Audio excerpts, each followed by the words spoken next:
Nakumpiska ng mga operatiba ng Philippine National Police ang tinatayang 600 gramo ng hinihinalang shabu na nagkakahalaga ng 4.08 million sa isinagawang buy-bust operation sa Daet, Camarines Norte. Arestado ang sospek na kinilalang si Roland, 32 anyos, matapos umanong magbenta ng ilegal na droga sa isang undercover agent.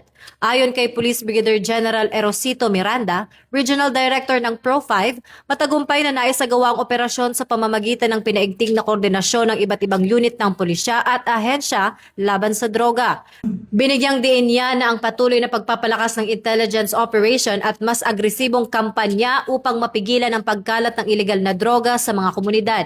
Kasalukuyan ang inihahanda ang kasong paglabag sa Republic Act 9165 laban sa sospek. Mula rito sa Campo Crame, ako si Patrolwoman Sari Bernales, nagbabalita para sa Police News Network.